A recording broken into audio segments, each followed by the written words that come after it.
अध्याय 1:800 साल बाद पुनर्जन्म। चियाओ, मैंने तुम्हें अपना सब कुछ दिया, तुम मेरी जान क्यों लेना चाहती हो? झांग रुओचेन चीखते हुए आगे की ओर झपटा। एक चरमराहट की आवाज के साथ उसका शरीर धातु के बिस्तर से टकराया और वो अचानक उठकर बैठ गया। तो ये महज एक सपना था, उसने हाँफते हुए सोचा। राहत की एक गहरी सांस लेते हुए उसने अपनी आस्तीन से माथे पर आया पसीना पोंछा, लेकिन अगले ही पल उसकी आंखें चौड़ी हो गईं। नहीं, यह कोई सपना नहीं था। वो यादें इतनी असली थीं, इतनी दर्दनाक थीं कि उन्हें सपना मानना नामुमकिन था। राजकुमारी चियाओ के साथ बिताया हर पल और उसका विश्वासघात, सब सच था। झांग रुओचेन, जो कभी कुनलुन क्षेत्र के 9 महान सम्राटों में से एक, सम्राट मिंग का इकलौता पुत्र था। वो अपने समय का सबसे प्रतिभाशाली योद्धा था। महज 16 साल की उम्र में उसने मार्शल आर्ट की सर्वोच्च अवस्था यानी स्वर्गीय क्षेत्र को पा लिया था। लेकिन ठीक जब वो अपनी पीढ़ी का सबसे चमकता सितारा बना, उसे उसी के हाथों मौत मिली जिससे वो सबसे ज्यादा प्यार करता था, माइनस उसकी मंगेतर राजकुमारी चियाओ। चियाओ भी 9 सम्राटों में से एक, सम्राट किंग की बेटी थी। सम्राट मिंग और सम्राट किंग गहरे दोस्त थे और उन्होंने ही झांग रुओचेन और चियाओ का रिश्ता बचपन में तय कर दिया था। वे साथ पले बढ़े, साथ में मार्शल आर्ट का अभ्यास किया, एक असाधारण प्रतिभाशाली और दूसरा असाधारण सुंदर। उनकी जोड़ी को स्वर्ग की बनाई जोड़ी कहा जाता था। उनकी शादी कुनलुन क्षेत्र का सबसे बड़ा उत्सव होने वाली थी। पर झांग रुओचेन को क्या पता था कि उसकी प्रियतमा ही उसकी कातिल बनेगी। और आज उस विश्वासघात के 800 साल बाद वो एक बार फिर जिंदा था। इन 800 सालों में सब कुछ बदल चुका था। चियाओ ने 9 सम्राटों के युग का अंत किया, सभी साम्राज्यों को मिलाकर पहला केंद्रीय साम्राज्य बनाया और खुद महारानी बन बैठी। आज वो पूरे कुनलुन क्षेत्र की शासक थी। कभी दुनिया पर राज करने वाले 9 सम्राट अब इतिहास के पन्नों में खो चुके थे। उनकी जगह अब एक छत्र राज था, माइनस महारानी चियाओ का। आखिर उसने मुझे क्यों मारा? वो इतनी निष्ठुर कैसे हो सकती है? झांग रुओचेन का मन सवालों के बवंडर में फंसा था। उसका दिल बेचैन था, आंखें जल रही थीं, पर उसके सवालों का जवाब देने वाला कोई नहीं था। 800 साल एक लंबा अरसा होता है। चियाओ को छोड़कर सब कुछ बदल गया था। वो आज भी उतनी ही सुंदर और अमर थी, लेकिन झांग रुओचेन के दोस्त और परिवार सब समय की धूल में मिल चुके थे। क्रेक! दरवाजा खुला और शाही पोशाक पहने एक कोमल महिला अंदर आई।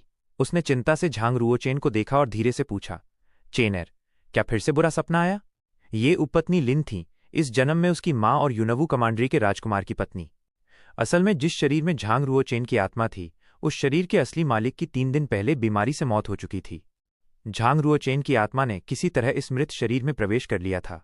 ये एक अजीब संयोग था कि इस लड़के का नाम भी झांग रुओचेन ही था। शुरुआत में झांग रुओचेन के लिए उपपत्नी लिन को मां कहना मुश्किल था, क्योंकि वो उसके लिए एक अजनबी थी।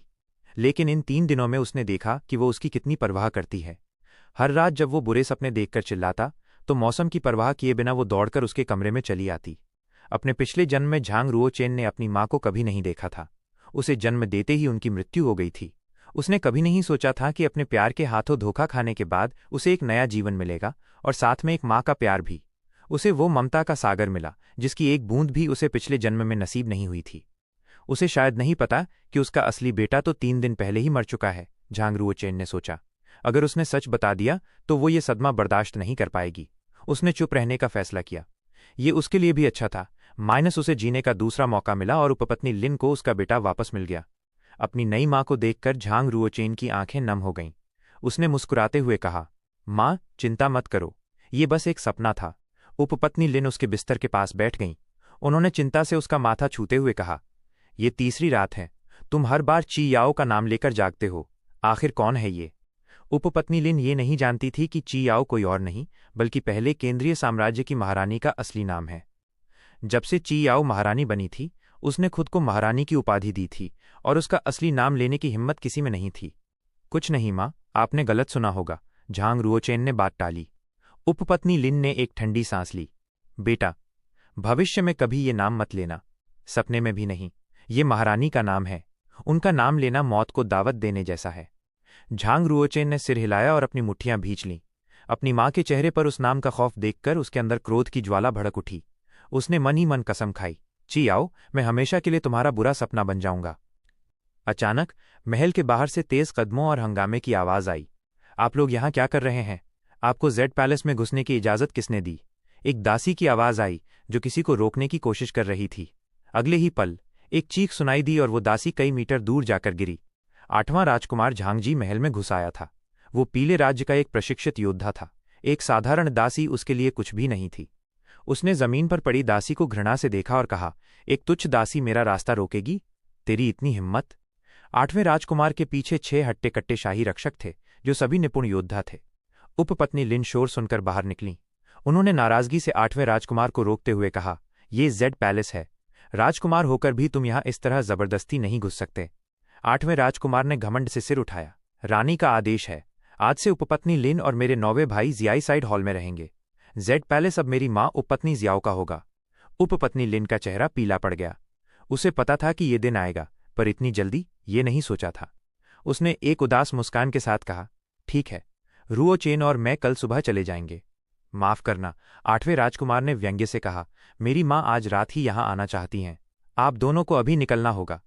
लेकिन तुम जानते हो कि रुओचेन बहुत कमजोर है, उपपत्नी लिन ने गिड़गिड़ाते हुए कहा। बाहर बहुत ठंड है, अगर उसे कुछ हो गया तो?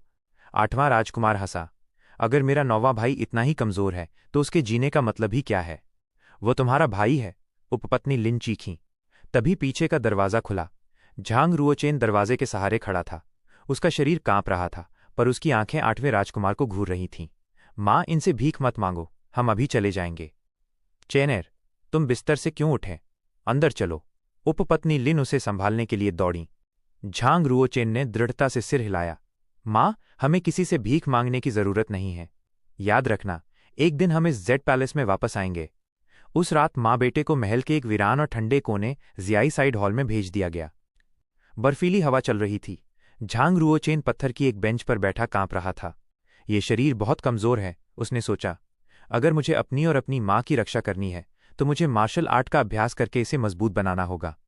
उसे महारानी चियाओ से बदला लेना था, लेकिन उससे पहले उसे इस दुनिया में सम्मान से जीना था, और सम्मान केवल शक्ति से मिलता है।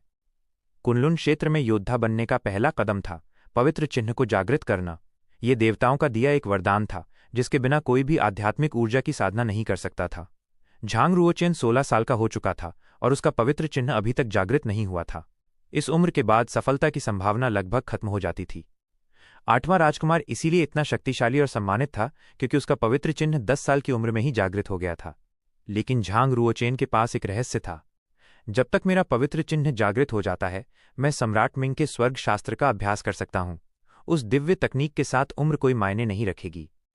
सम्राट मिंग का स्वर्ग शास्त्र उसके पिता द्वारा बनाई गई सर्वोच्च तकनीक थी, और उसके पिता के अलावा केवल झांग रुओचेन ही उसे जानता था। कल पूजा समारोह है। मुझे उम्मीद है कि मैं देवताओं की कृपा पा सकूंगा और अपना पवित्र चिन्ह खोल सकूंगा। उसने दृढ़ निश्चय के साथ अपनी मुट्ठियां भींच लीं।